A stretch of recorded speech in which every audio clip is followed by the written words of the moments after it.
Hi everyone, I'd like to please ask you to like and subscribe to get more content. Alright, so for today, we're going to be working with parabolas and quadratics, specifically the quadratic formula. So, parabolas and the quadratic formula, these do go hand in hand since parabolas are quadratic functions. The cool thing is, with the quadratic formula, we find out a lot of information about a parabola itself before even graphing it.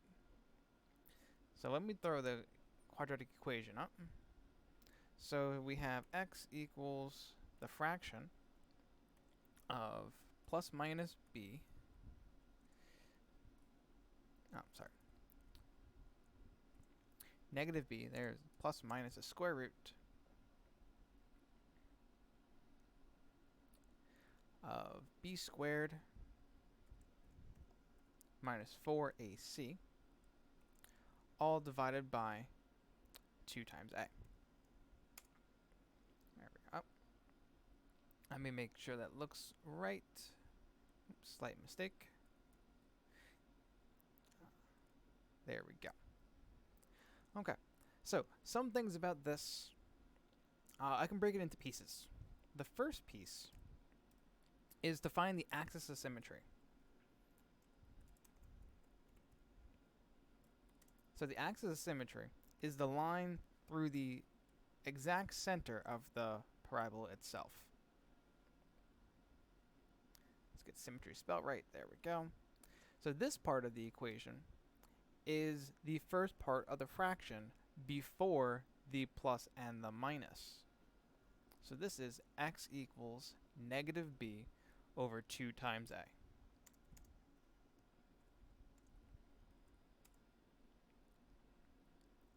Negative b. There it is. Now it's in the right spot. Okay. So this piece of it, this will give me the dead center of the graph.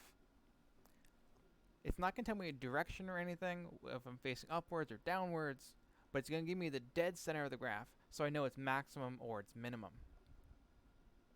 So I'll write this here. Max or min. Okay. This will tell me where the highest point is and the lowest point is, depending on which way the graph is facing. The next interesting part is the square root itself. That's called the discriminant. This will tell me, oops, did not spell that right. There we go. Okay. This will tell me if I have 1 0, 2 zeros, or imaginary zeros. So if I have the radical, let me just type that back in. So say I have this square root. If the square root itself underneath is equal to a negative number, I'm going to have what are called imaginary roots. And there will be 2 of them. These are involved that fancy I term, meaning this graph will never cross the x-axis. Okay. I could also have the radical of 0, because that is also a possibility. So if I have a square root of 0, that means that I have no real roots, or 1 real root. Sorry, 1 real root. That's a better way of putting it. So it's going to be a real number, and it's only going to touch the x-axis 1 time. Okay.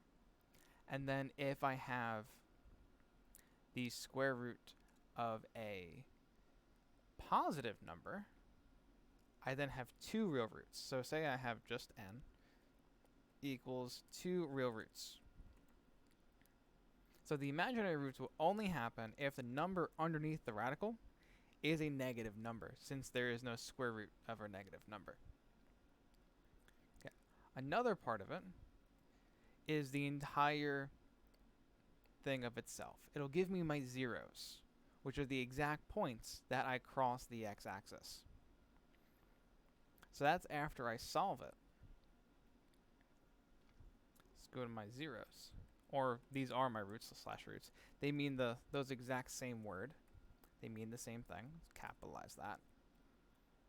So I get these by solving the quadratic formula.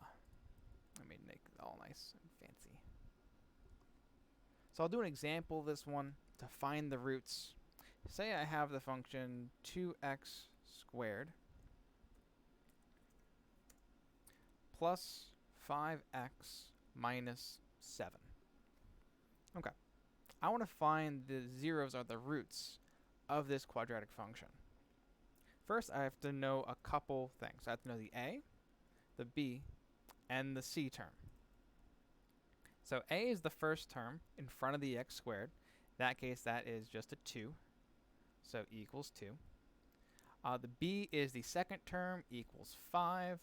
And c is the last term, so negative 7. Okay.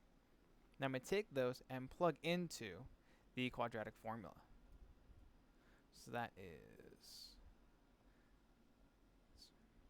x equals the fraction of negative b plus or minus the square root of b squared minus 4 times a times c, all divided by 2 times a. In this case, now we can plug in our numbers for a, b, and c. So I'm going to scroll back up. We'll see what that is. So a again is 2, b is positive 5, and c is negative 7. So b is positive 5. So positive 5. A was 2. And C was negative 7. A was 2. Okay. Now that that's all filled in, we can then start to simplify. Okay. So negative 1 times 5 is just negative 5. 5 squared is 25. Let's see. Negative 4 times 2 is negative 8 times negative 7 is positive 56. So positive 56. And this is just 4. Okay. So I'm going to have a positive discriminant, meaning I'm going to have 2 real zeros. Okay. Let's highlight this to rewrite it. See. Okay. So let's now start to solve this. Let's see. 25 plus 56 is 75 plus 6 or 81. Okay. Let's see if that simplifies any further. Well, square root 81, that's just 9 because that's a perfect square. Okay. So our 2, at least in fraction form, that becomes a 9, is negative 5 plus minus 9 over 4. This can be simplified further just by separating it out into 2 different fractions and solving each one. So let's do that. So x is plus 9, and then we're also going to have a second one, of x equals negative 9 up top. Okay. So now we can just solve both of these and see what we get. So the first one, well, 9 minus 5 is 4, so that's 4 over 1, which is just 1. And then we have negative 14 over 4, so I can divide both those by 2. I get negative 7 over 2. Okay. So, as we see, we now have the 2 real zeros, just like the positive discriminant talked us about. So we had a positive 81, meaning I'm supposed to have 2 real zeros, and I do have them. One may be a fraction, but it's still a real number. All right. Well, I hope this was a helpful, quick walkthrough. Again, please like and subscribe if you want to see more content. If you want to see something specific, please let me know in a comment below, and I'd be more than happy to walk through that video. All right. Thank you, and hope to see you soon.